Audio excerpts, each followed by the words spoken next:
Sir నమస్కారం sir. నమస్తే అండి. సార్ ఇక్కడ టాలీవుడ్‌లో తెలుగు సినిమాలకు పోటీగానే డబ్బింగ్ సినిమాలు కూడా ఆ స్థాయిలోనే కలెక్షన్స్ రాబడుతున్నాయి సార్. రీసెంట్‌గా 'return of the dragon' cinema collect చేసింది. అంతకుముందు చాలా సినిమాలు కూడా అంటే ఒక్క మన తెలుగులోనే అంటే ఇటువంటివి చూస్తున్నాం. మిగతా ఎక్కడ కూడా మన తెలుగు సినిమాలకు ఈ స్థాయి కలెక్షన్స్ అయితే ఉండవు. ఎందుకు ఒక టాలీవుడ్‌లోనే అంటే మన వాళ్ళు అన్ని సినిమాలు ఆదరిస్తారా? లేకుంటే ఇంకేమైనా రీజన్స్ అయ్యి ఉంటాయా? మరి డబ్బింగ్ సినిమాలు తెలుగు సినిమాలతో పోటీ పడడం మీరు ఏ విధంగా చూస్తారు సార్? అంటే డబ్బింగ్ సినిమాలు తెలుగు సినిమాలతో పోటీ పడటం అంటే కంటెంట్ బాగుంటే జనం చూస్తారు. అది డబ్బింగా స్ట్రైట్ మూవీయా అనేది ప్రేక్షకుడికి అనవసరం. ఓకే. డబ్బింగ్ సినిమాల మీద ప్రత్యేక ప్రేమ ఏమి ఉండదు, స్ట్రైట్ సినిమాల మీద ప్రత్యేక ప్రేమ ఏమి ఉండదు.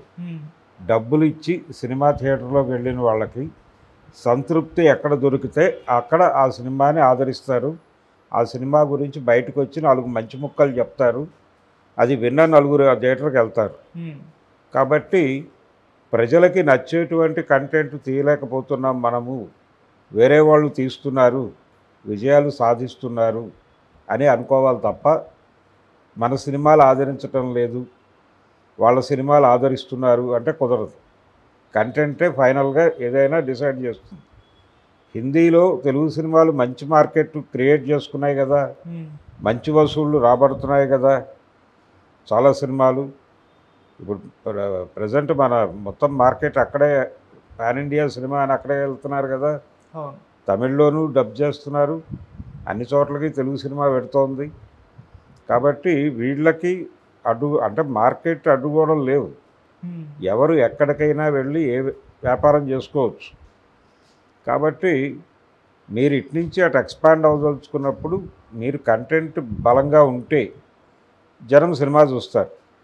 తెలుగు సినిమాకు సంబంధించి ఇప్పటికీ జరుగుతున్నది ఏంటంటే వీళ్ళు గ్యారంటీ అంటే మినిమం గ్యారంటీ అనో లేకపోతే ప్రూవ్డ్ సబ్జెక్ట్తో వెళ్ళాలి అనో ఒక తాపత్రయంతో ఫార్ములాలో ఇరుక్కుంటున్నారు.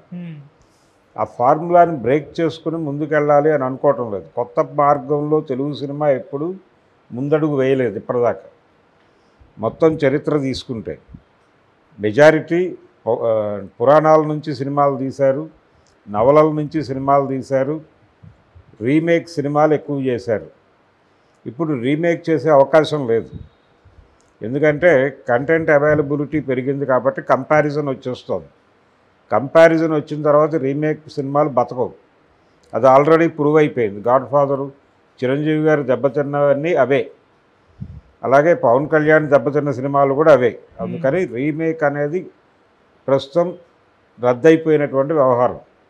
కనుక ఓన్ కంటెంట్తో సినిమా చేయాలి. ఈ ఓన్ కంటెంట్కి కూడా అనేక పరిమితులు, ఫార్ములాలు పెట్టుకుని సినిమాలు చేస్తున్నారు. అంటే మార్కెట్ ఏ మార్కెట్కి ఎక్కించాలి, ఆ మార్కెట్లో ఏ సినిమాలు నడుస్తున్నాయి, ఈ పరిశోధన చేసి ఈ కంటెంట్ మన సినిమాల్లో ఉంటుందా లేదా ఈ రకమైన వెరిఫికేషనే తప్ప మనం ఒక కంటెంట్ తీసి దాన్ని మార్కెట్ చేసుకుందామని అనుకోవడం లేదు. వాళ్ళు అనుకుంటున్నారు. వాళ్ళు మార్కెట్ స్టడీ చేసి అలా ఆ పద్ధతిలో వెళ్ళాలి అని మాత్రమే అనుకోవడం లేదు. ఒక మంచి కంటెంట్ మార్కెట్లోకి పంపిస్తే అది డెఫినెట్గా సేల్ అవుతుంది అనుకుంటున్నారు. అలా అనుకుని చేసిన సినిమానే మొన్నొచ్చి జనాలని థియేటర్లకు రప్పిస్తున్నటువంటి సినిమా డ్రాగన్ సినిమాలో కంటెంట్ బాగుంది కాబట్టి జనం వెళ్తున్నారు. కంటెంట్ బాగోకుండా ఎందుకు చూస్తారు జనాలు?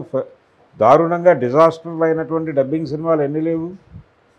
విజయ్ సినిమాయే ఇక్కడ పెద్దగా నడవలేదు కదా ఈ మధ్య విడుదలై. మొన్న రిలీజ్ అయినటువంటి అజిత్ సినిమా పరిస్థితి ఏంటి? ఎవరైనా వెళ్ళారా థియేటర్కి? కంటెంట్ బాగుండాలి. అక్కడ రజనీకాంత్ ఉన్నాడా లేకపోతే కొత్త హీరో ఉన్నాడా అనేది కాదు, ఆ కథ బాగుందా లేదా అన్నది. చావా ఎందుకు కనెక్ట్ అయింది అంటే దానికి ఆల్రెడీ ఒక వేవ్ క్రియేట్ అయింది కాబట్టి అది డబ్బుడ్ వెర్షన్ చూడటం కోసం జనాలు వెయిట్ చేసే పరిస్థితి క్రియేట్ అయ్యి ఉంది కాబట్టి జనం చూశారు. దానికి 1000 కోట్లు దాకా వచ్చే అవకాశం ఉందని చెప్తున్నారు. అంటే ఈ డబ్బింగ్ కలెక్షన్స్ అన్ని చోట్ల కలిపి నెమ్మదిగా అది 1000 కోట్ల క్లబ్లోకి వెళ్ళే మూడ్లో ఉంది. ప్రస్తుతం 400-500 దాకా వెళ్ళిపోయింది. ఇప్పుడు ఈ డబ్బుడ్ వెర్షన్స్ వెళ్తున్నాయి. తెలుగులో కూడా అది వెరీ ఫస్ట్ డే 3 కోట్లు కలెక్ట్ చేసింది. 3 కోట్లు అనేది చిన్న మాట ఏం కాదు. ఇప్పటికీ చూస్తున్నారు జనాలు థియేటర్కి వెళ్ళి. అది క్రియేట్ చేసింది ఒక ఏరియాలో ఒక మార్క్ క్రియేట్ చేయటం వలన వెళ్తున్నారు, అక్కడ కంటెంట్ డామినేట్ చేస్తుంది.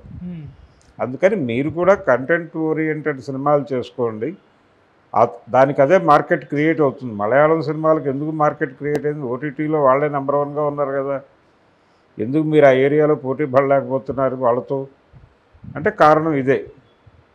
ఇతర భాష అంటే ఇతర భాషల ప్రేక్షకులు మీ కంటెంట్ని మెచ్చుకోవాలంటే వాళ్ళ స్థాయిని మించినటువంటి కథలు మీ సినిమాలో ఉండాలి.